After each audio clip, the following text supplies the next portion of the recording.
So, in the space of a few hours this morning, I've already eaten a square of dark chocolate. I've had 2 cups of coffee with milk. I've had two sugar free hot chocolates with milk. I've had ice cream. I've had 3 eggs. And I've had two Woolworths, like vegetarian patty type things with a bit of mayonnaise. That is a lot of food just for one morning. So, some of you have requested in the past that I do a what I eat in a day kind of video. And the reason I've been resisting and resisting doing such a video is because what I eat in a day changes every single day. Now, when I was competing and doing these bodybuilding competitions, my eating was far more restricted and scheduled, and I would follow a diet plan. And because of all that restriction, I now do not like to follow any kind of diet plan. I have tried again now and then if I want to lose a bit of weight and all that, but I find the restricting, restrictive.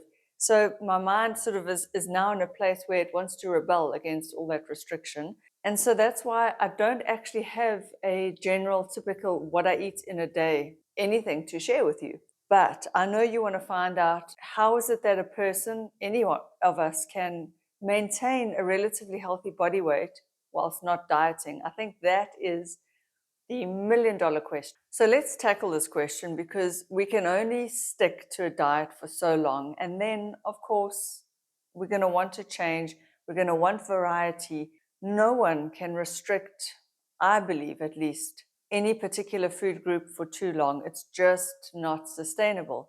Now, I'm not saying you cannot use a diet to get your weight loss on track, especially if you do have a lot of weight to lose.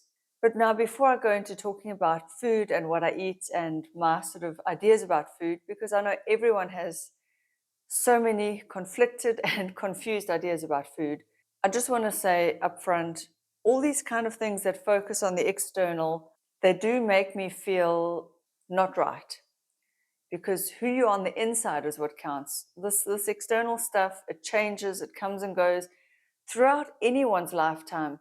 You gain weight, you lose weight, you get stronger, you get weaker, you get fitter, you lose your fitness. It all changes. And throughout our life, as we know, you grow up, your body grows and changes, and then you get old, and then your body changes again. And the body is never static. So you can never have like, aha, this is it for life. Your body's always changing, you are always changing. And so your diet and your fitness needs and wants and desires and everything change. So I am now in my mid 40s, and with perimenopause, which I'm definitely going through because I'm having a lot of hot flashes, especially at night, my body is changing. And I find sticking to a restrictive diet even harder than it ever used to be. And it's just not sustainable for me anymore. It really isn't. I cannot focus like I used to. So I used to be able to limit what I was eating or stick to a diet plan. Let's put it that way, stick to a diet plan and still get on with my day. But now, if I'm even the little slightest bit hungry, my brain doesn't seem to want to work as well as it used to. So I do think there are stages in your life where certain things may work, and then there are other stages where certain things may not work.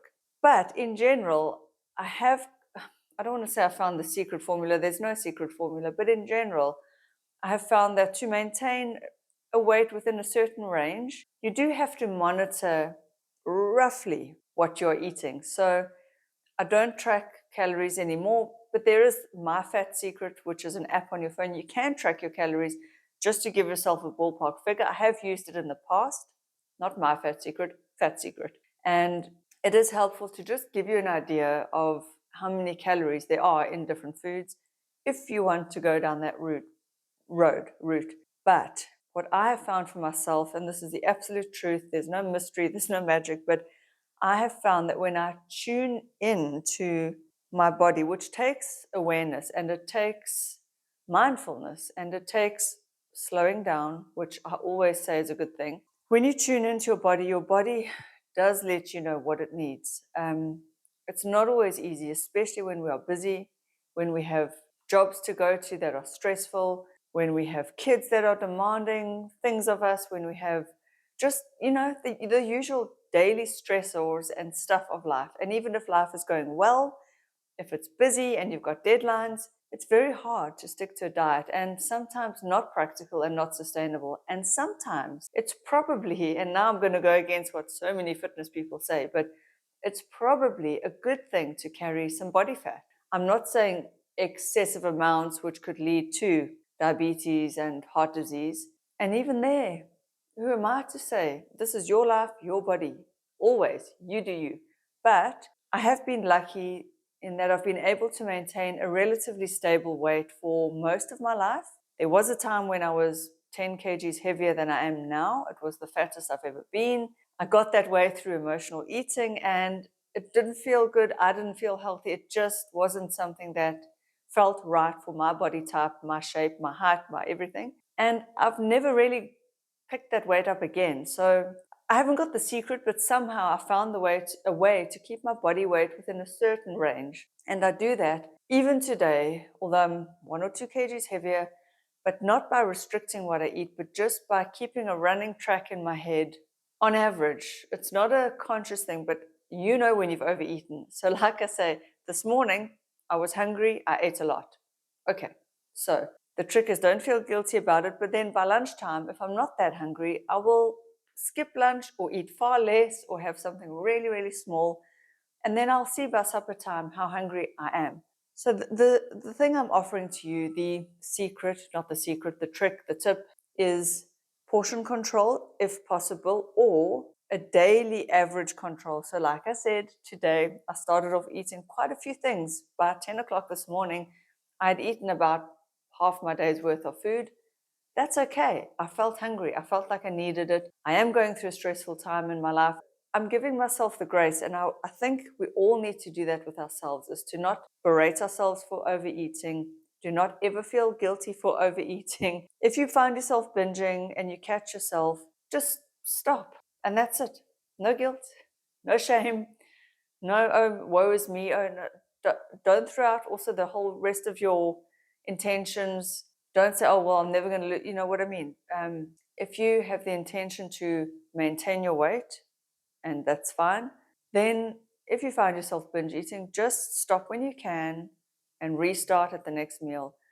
But again, I say it over and over again, your worth is not determined by your weight. Your body fat percentage doesn't determine anything about you. Who you are on the inside is what counts. Are you kind? Are you compassionate? Are you empathetic? Are you generous? Are you warm? Are you a good listener? Are you accountable in life? Are you just an all-round good citizen? Are you a good friend, a good brother, a good sister, a good mother, a good father? All these things that are really necessary and are lacking in life. Far too many of us do worry about diet, exercise, our bodies, and I get it. We all like to feel as good as possible. We all want to be as healthy as possible. I do get it. But I think there's too much emphasis on all that, and there's so much information we get confused.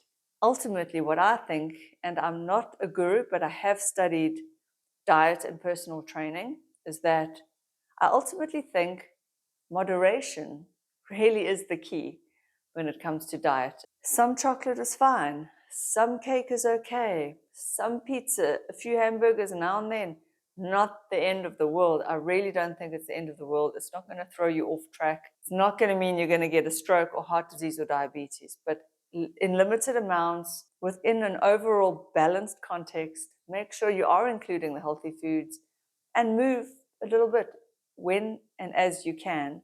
And I think an overall picture is far more sustainable than something that crashes you. Crash diet, over exercising, anything that's too intense, you will burn out mentally, physically, emotionally. It takes a lot of emotion to be on a strict diet. It takes a lot of your discipline. And I feel like we only have so much bandwidth in any given day, in any given week, in a year.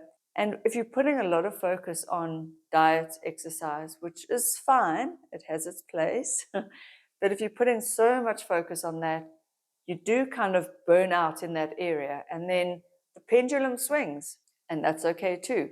I think we just need to give ourselves grace. Give ourselves grace. I really don't follow a strict set diet.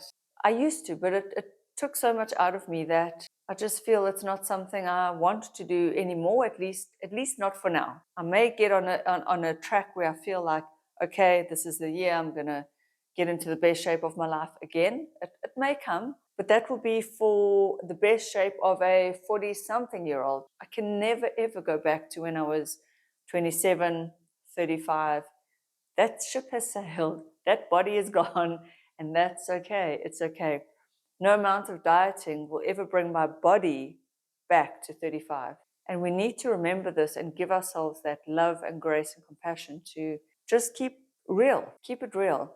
Stop following unrealistic fitness influences, please. And I'm actually saying this for myself too, because I do look to the fitness influencers sometimes for inspiration. I try not to do it as much anymore now that I'm older and wiser, because a lot of them, and I can see it as plain as day, a lot of them have taken or are taking some form of steroid or some form of fat burner or something. I can spot it because I've been in the gym world and I know. And what breaks my heart is that a lot of them are not saying that they are taking things. And the unsuspecting average Joe thinks that he or she can get a body like that just by following their diet and workout program. You cannot. The majority of these fitness influencers, not all of them, there's good and bad in every field.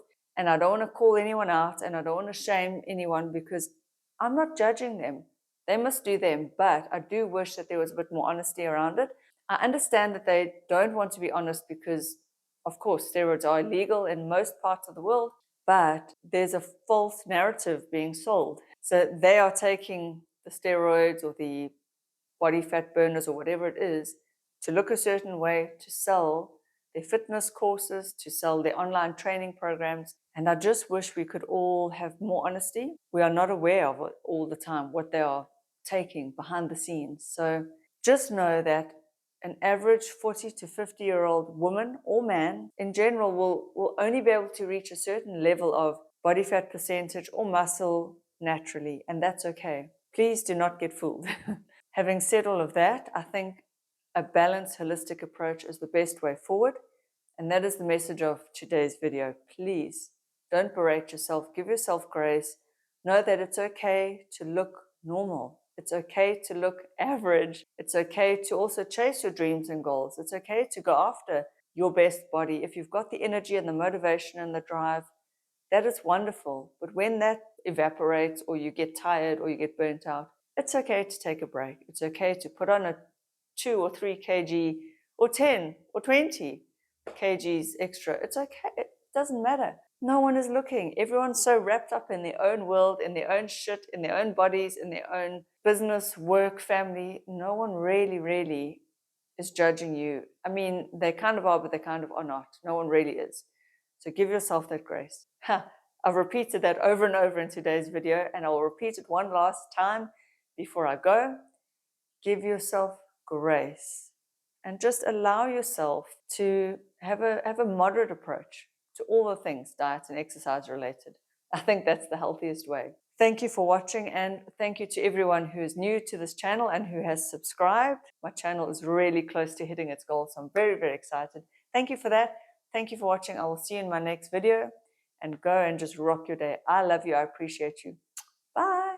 Bye.